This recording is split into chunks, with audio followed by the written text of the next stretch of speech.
Say we can make a change, save the world, save the world. Panos Caribbean is a regional information and development organization. The fundamental premise behind Panos is that with correct information, packaged in a way that people can understand it, people can make decisions about the development issues that affect their lives. Through Voices for Climate Change Education, we work with popular artists to spread climate change education messages. Jamaica, as a small island developing state, we're very sensitive to climate change. The fact is almost every one of our sectors is very vulnerable to climate change. As individuals, firstly, and then as a people, as a country, we have to start understanding that this thing is for real, it is happening. You have to first educate people before you can ask them to change. You can't just go out and tell somebody, oh, well, you need to change because they're going to say, okay, so why do I need to change? And the questions are just going to roll off from there. So first they have to be educated. They have to understand what is happening, why it's happening, and therefore what role do they have to play. And there you can begin the conversation.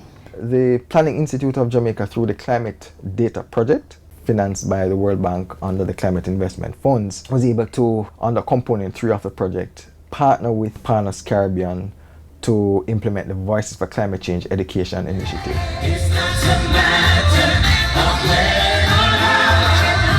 Climate change is happening now. In fact, the project itself was designed to include Panos Caribbean and Voices for Climate Change Initiative because it felt that this brought a lot of buzz and fizz to public education. Voices for Climate Change has been doing well. It was named a UN Best Practice in Communications for Latin America and the Caribbean in 2011. 1.5 to stay alive. Don't let it rise above 1.5. Yeah, knowledge is power. It's the key. And also word sound is power. The 2019 Voices for Climate Change Education is being rolled out in 4 communities, 2 farming communities and 2 coastal communities. Day 1, heading out to Clarendon, we're going to Lioneltown. Day 2, heading to Rocky. We're in the beautiful community of Ridgewood Bank. Must confess, I think I've fallen in love with. Today, day 4, we're going to White River. We specifically wanted to go into communities where there is climate change adaptation on the ground that we could both reference in our outreach work as well as support. We are approaching our sanctuary. Some of the fishermen took up different roles, so some became coral gardeners, maintaining the corals. We try to go a bit deeper at the community level than we have in the past. So one of the exciting elements that we introduced was working with artists from the communities. The team went around to the 4 communities, met with artists, spoke to artists, listened to their music, chatted with them. I have to sing a song to Aaron. I've sing a song about for the new year, everything changed, no more plastic bag in drain. And he selected me. I really would like to see changes in my community and in other community and in the whole Jamaica, because farmers are losing out on cultivation and we have less rainfall and hotter summer. So what we are doing now is to spread the message to everyone.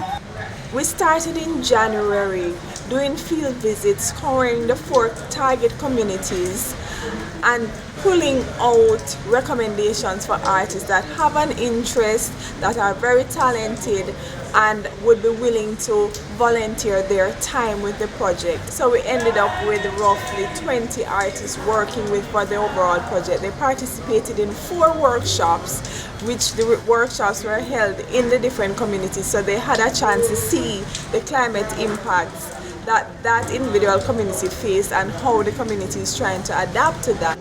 And we have included leaders from the community so that they can work with the artists even after this phase of the project is ended, to see concretely how they can continue to keep their awareness going in the communities and the calls to action.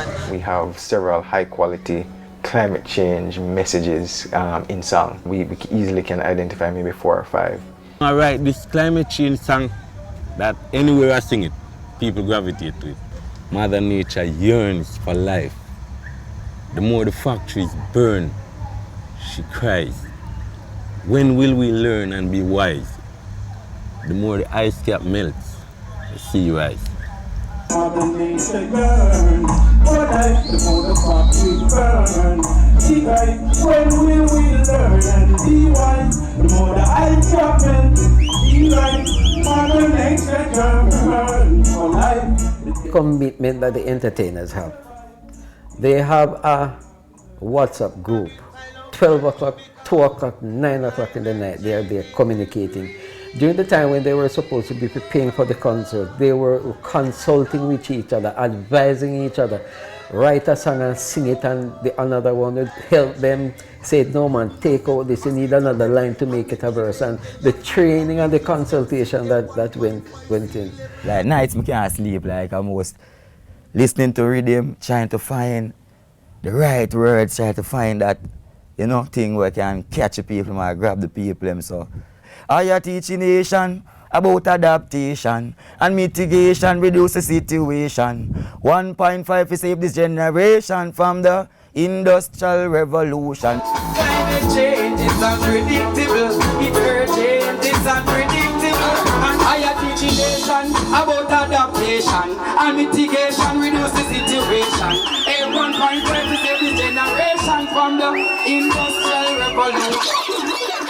So Panos is building the community knowledge base, and part of that has been working with the community artists. As you know, music is a powerful force to put the climate message in, and so the community artists have been pulling together the lyrics and the songs and spreading the messages. And along with the message, we also have calls to action. What are we going to do to adapt to climate change and to do things differently, because it cannot be business as usual. First concert morning, Bustamante High School. Looking forward to this. We're going to meet some of the students, and we're pretty nervous and excited, but mostly excited. I heard that you guys write songs too, other than the Two Sisters. Anybody else do that kind of thing? Every day I get up the place, jai. Innocent plans just a die. It dread, it jolts, it dread. B-A-N, ban. Iran ban from the land. Can't you see you're destroying the environment? Whoa.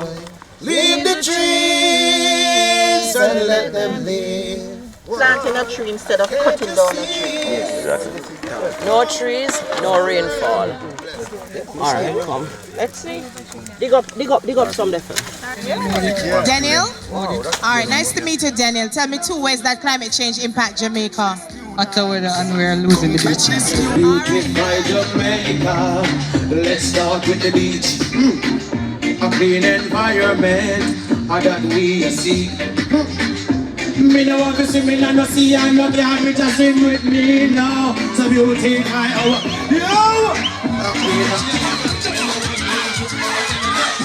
We do school concerts because we want youth action on climate change. We are seeing and sharing the information, and we want to see the young people mobilize around climate change, which will be affecting them for years to come.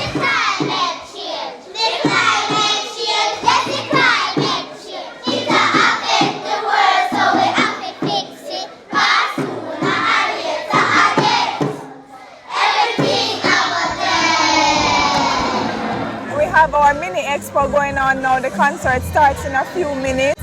So we've had persons going to look at some of our displays. We've been having interviews and giveaways and quizzing people to see what they understand about climate change. Having the mini expo prior to the concert, so persons, especially the students, are able to get information, ask their questions, win little prizes, and thereafter have the artists come to bring the message in song is a very good approach, because as Jamaicans, I know we relate very well to music, and when the lesson might not be caught if I just go and give a speech, when you put it into song, I think that is the way we reach the generation that we need to reach, which is a future generation, and who will probably be affected most by the impacts of climate change. Everybody know what climate change is about, right? So when I say climate, you say change. Climate. When I like say stop that blue bitch then in the road and I say cleanse me. Hold on. Oh, what is that? What is that? Right, hold on. We must stop polluting the place. All the consequences we face. Unhealthy habits we must erase. Trees we cut we should replace. This duty we must embrace. This climate change is a serious case. It's time to stand up and take a stance and stand up. It's time for each one to teach one to stand up. When the concert is held in the community, it's like everybody is excited about it. Everybody is talking about it. Everybody is singing the songs. Farmers used to talk about no rain, no fall, and it's now, after the concert, they are realizing that they are looking back and looking at the changes that has happened over the years. Since this show, everybody is like looking at every bit of information to help them in terms of climate change. Working with community artists means that at the end of the project, when we no longer have funding to go around and do what we do, our concerts, etc., the artists will continue to be there in the community. They can be resource people for the community organizations that have implemented the projects that we tried to highlight. And they can also be resource people for the schools, because we've had the artists come in with us to the schools for Read Across Jamaica Day, as well as the tree planting that we did. This your island now we own. Sing, sweet Jamaica we own. From the balcony, anywhere in the world we go. This your little pearl. Sweet Jamaica, we are eating food and we don't sing this song. I saw unity, I saw interest, I saw persons who love their country and really wanted to, make a change and contribute as much as possible. It was really heartening to see, the excitement and everything that they brought to, the concert, and, they put their heart in it. And the participants, I think the participants felt it, could relate to it, and were pulled in, just by the energy that these artists brought to the work that they were doing. The knowledge that I have acquired about climate change is really inspiring and educational towards my well-being, because right now I'm really thinking different towards what I do in terms of disposal of my garbage, trying to reduce energy just to make this 1.5 can be a reality. I'm not stop here, so because it's a world thing. So after this, as entertainers, we do interviews all the time, we travel the world, so we just bring it with we. We all feel the repercussions of climate change. It affects us all. And I have my grandchildren coming, and I'm hoping great-grand too. So we have to be interested in what we're leaving for them. It's a lifetime thing. It's not just now, or even when the program finishes. It's a lifetime thing that wants me to be a part of the journey. It's a forever journey. Say we can make a change, save the world, save the world. See the sign.